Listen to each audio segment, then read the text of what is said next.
Agriculture mastermind classes में आपका स्वागत है। मैं बीरबल धाकड़ ग्वालियर से।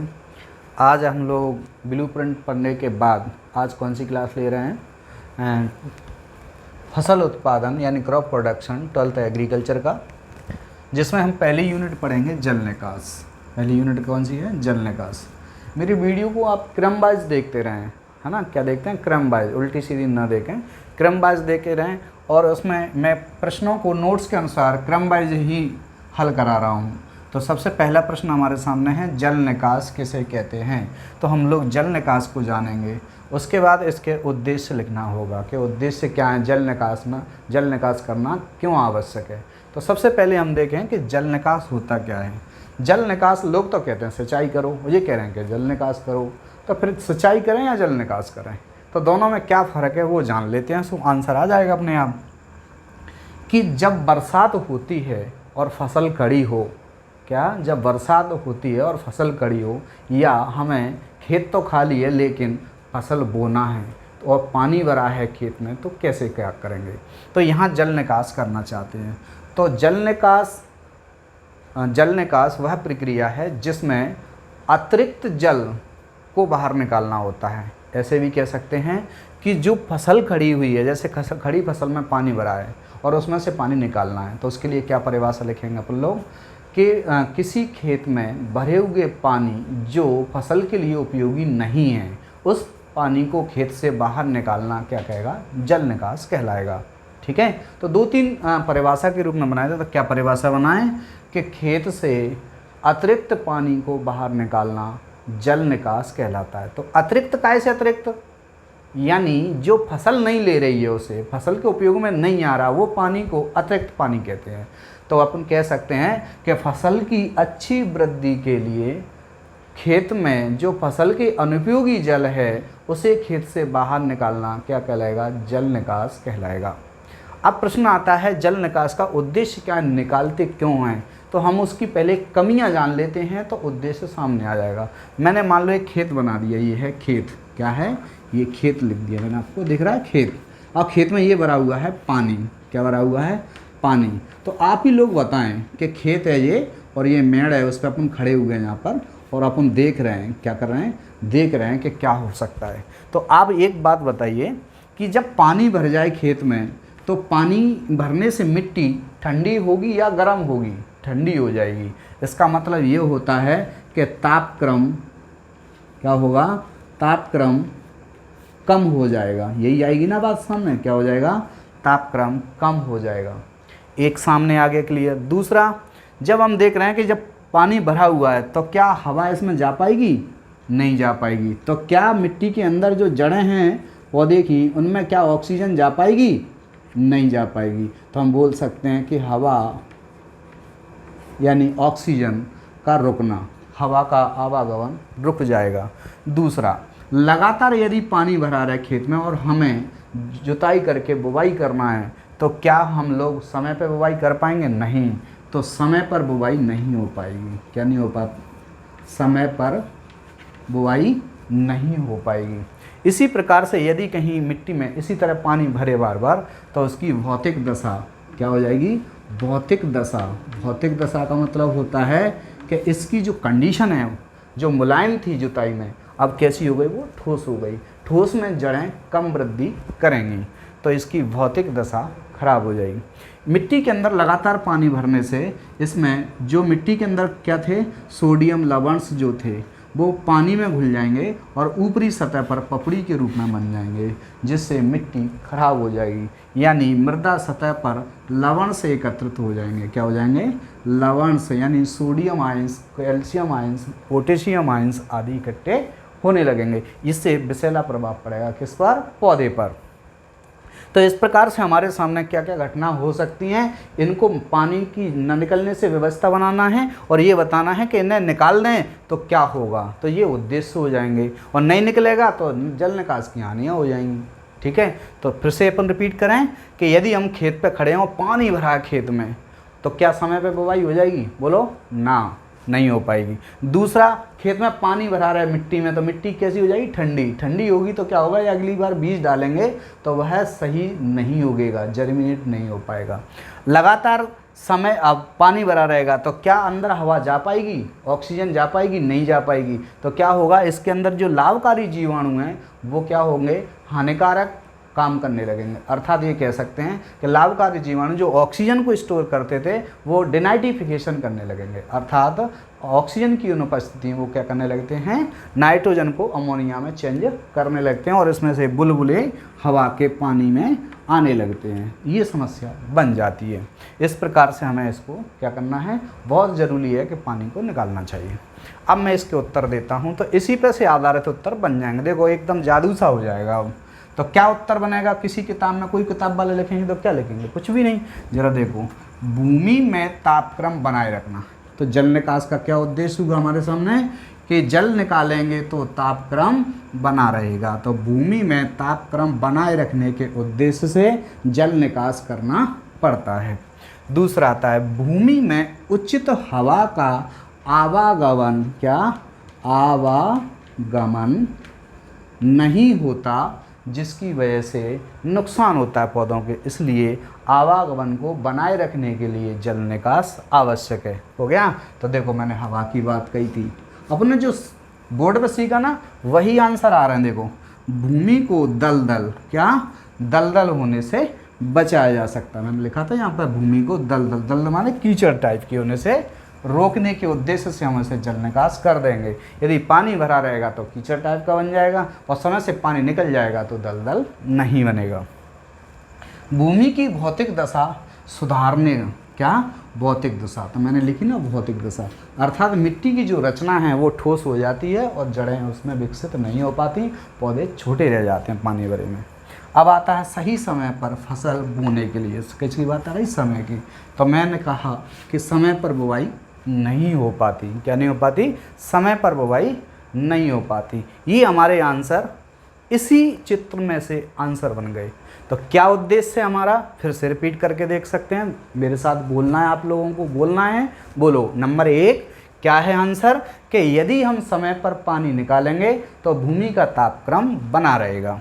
दूसरा आता है भूमि में यदि हम समय पर जल निकास कर देंगे तो हवा का आवागमन, यानी अंदर हवा बाहर हवा आ जा सकती है, जिससे क्या हो सकता है कि पौधों की जड़ों को ऑक्सीजन मिलेगा तो वृद्धि अच्छी होगी। ठीक है। दूसरा आता है भूमि को दलदल यानी कीचड़ टाइप की होने से बचाना या रोकना हमारा मुख्य उद्देश्य है। दूसरा आता है भूमि की भौतिक दशा, भौतिक माने फिजिकली इसकी अच्छी ग्रोथ के लिए भूमि कैसी होनी चाहिए, भुरभुरी और गुदगुदी होनी चाहिए, जो कि पानी भरने से ठोस हो जाती है, उसके स्पोर्स बंद हो जाते हैं, छिद्र बंद हो जाते हैं, तो भौतिक दशा खराब हो जाती है। इसे बनाए रखना है तो जल निकास करना हमारे लिए आवश्यक है। सही समय पर फसल की बुवाई करना है तो खेत को हमेशा क्या करना है, पानी भरे को खाली करके समय पर जुताई आ जाएगी तो समय पर फसल बुब जाएगी। इस प्रकार से हम लोग उसको ये करेंगे। तो अब क्या करेंगे अपन, इसके बाद दूसरा प्रश्न हल करते हैं।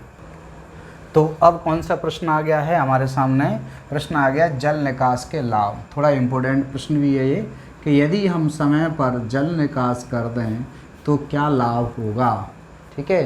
तो वही मैंने जो अभी समझाया था ना ऊपर वाला प्रश्न, वही प्रश्न को ध्यान में रख करके आंसर हमें देना है। क्या देना है कि यदि कहीं मान लो पानी निकल जाए तो सही समय पे बुवाई हो जाएगी, पहला लाभ हुआ। यदि सही समय पे पानी निकल जाए तो मिट्टी का तापक्रम बना रहेगा, जिससे अंकुरण फसल का अच्छा होगा। ठीक है।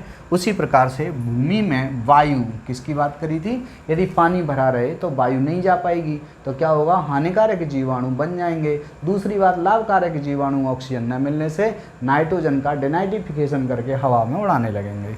तो भूमि में वायु संचार बढ़ता है, इसलिए लाभ हुआ में, जिसके कारण भूमि में बीजों का अंकुरण अच्छे से होगा, जड़ों की वृद्धि अच्छी होगी, खाद और पोषक तत्वों का पौधे अच्छे अवशोषण करेंगे। ठीक है ना।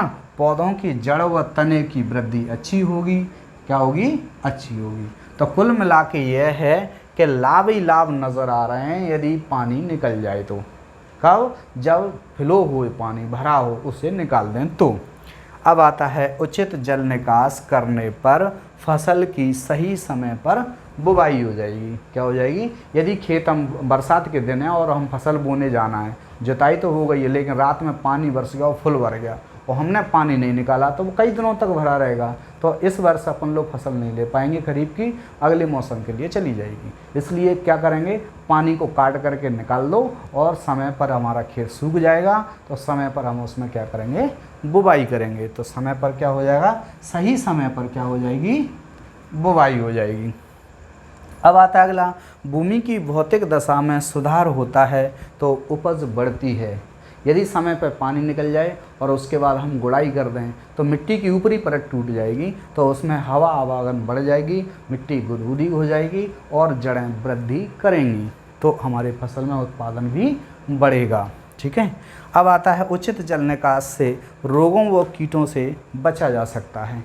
तो रोग और कीट क्या होते हैं, लगातार पानी भरा रहेगा तो जड़ों में फफूंद लग जाएगी। क्या हो जाएगी, जड़ों में फफूंद लग जाएगी और कुछ समय बाद पेड़ पानी में सूख जाएगा।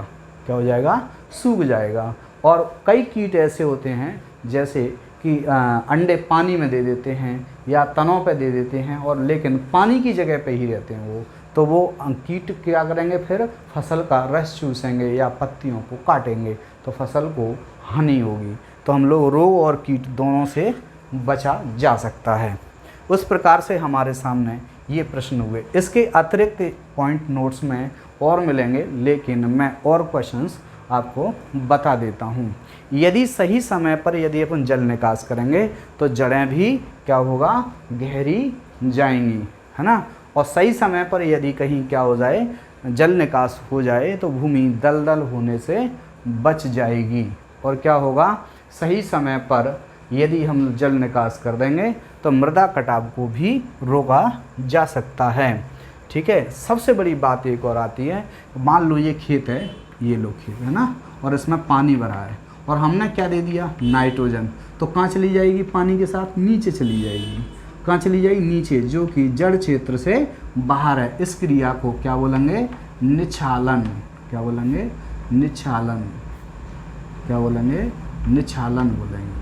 तो निछालन के द्वारा पोषक तत्व तो जमीन में नीचे चले जाते हैं, तो ये क्या रोका जा सकता है। पानी को पहले ही निकाल दो तो ये पोषक तत्व तो नीचे जाएंगे, नहीं जाएंगे। क्या नहीं जाएंगे, नीचे नहीं जाएंगे। इसलिए हम इसे क्या कर सकते हैं, निछालन की क्रिया को रोक सकते हैं। बहुत इंपॉर्टेंट बात है ये।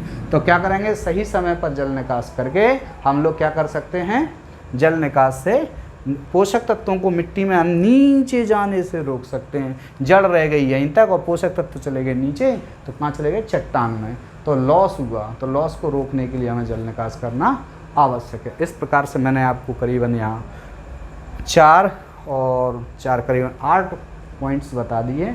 बाकी आप नोट्स में 1-2 बार रिवीजन कर लेना, एकदम परफेक्ट याद हो जाएंगे। तो अब हमारा अगला प्रश्न क्या आ गया कि जल निकास न होने पर फसल या भूमि को क्या हानियां हो सकती हैं, ये प्रश्न आ गया। यानी खेत में से पानी नहीं निकल पा रहा है तो क्या नुकसान होगा किसान को, बताएं। आप दिमाग लगाओ अपना, जो आप दिमाग लगा रहे होंगे ना वो सबसे बेहतरीन है।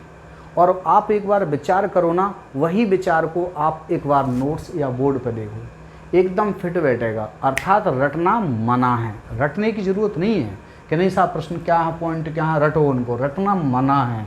बस एग्रीकल्चर मास्टरमाइंड क्लासेस में यही बात की खासियत है कि मैं रटने की सलाह कभी नहीं दूंगा, समझने की सलाह दूंगा। मान लो मैंने एक खेत बना लिया, ये आप देख रहे हैं ना, ये खेत बन गया साहब, ये खेत, और इसमें है ना ये मेड़ है, क्या है, ये मेड़ है और इसमें पानी भरा हुआ है। क्या है, पानी भरा हुआ है। ये अब पानी भरा हुआ है तो क्या हम लोग फसल बो पाएंगे, नहीं बो पाएंगे।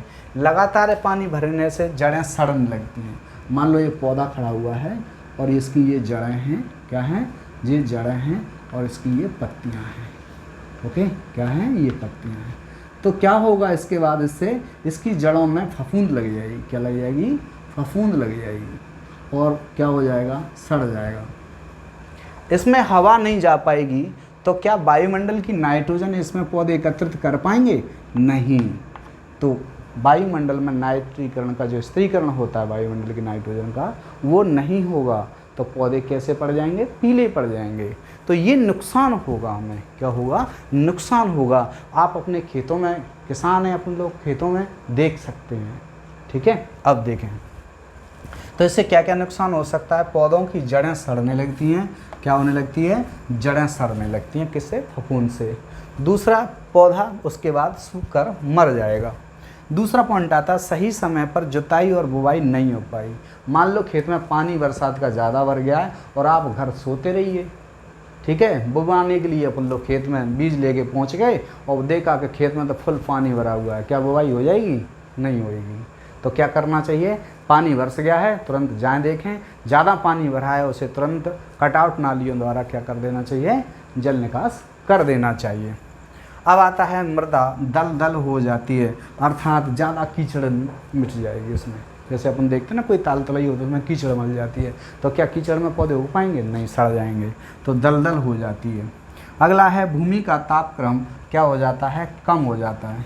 तो भूमि ठंडी मिट्टी पड़ जाएगी तो उसमें बीज डालेंगे तो बीज सड़ जाएगा, अंकुरित नहीं होगा, क्या नहीं होगा, अंकुरित नहीं होगा। तो तापक्रम कम होने से बीज जर्मिनेशन यानी बीज अंकुरण पर विपरीत प्रभाव पड़ता है। अब आता है कि पोषक तत्वों का निक्षालन। तो पोषक तत्वों का निक्षालन क्या होता है, फिर से रिपीट करते हैं अपन लोग। मान लो जब मैंने यूरिया या कोई भी फसल में दे दिया है, यूरिया दिया, क्या दिया मैंने, यूरिया, क्या दिया मैंने, यूरिया दिया। यूरिया में क्या होता है, नाइट्रोजन, और वो पानी के साथ कहाँ चली गई, नीचे। इस चीज़ को क्या बोलेंगे, निक्षालन बोलेंगे। क्या बोलेंगे, निक्षालन।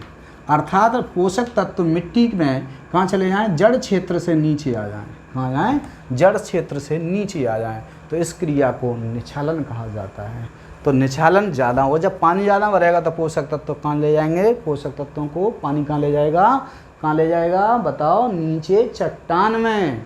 और चट्टान में चला गया तो जड़ रह गई यहाँ और पोषक तत्व आ गए यहाँ, तो इनकी दूरी बीच बन गई। तो पोषक तत्व होकर भी ये पौधे नहीं ले पाएंगे और फसल पीली पड़ने लगती है। ये नुकसान होते हैं इससे, किससे, जल निकास ना होने से पौधों को और मिट्टी को। यदि प्रश्न ये आता है कि जल निकास ना होने पर भूमि को क्या प्रभाव पड़ेगा, तो भी यही बताएंगे, और फसल नहीं होगा तब भी अपन लोग पूरा यही बताएंगे। 2 प्रश्नों का मैंने समावेश किया है।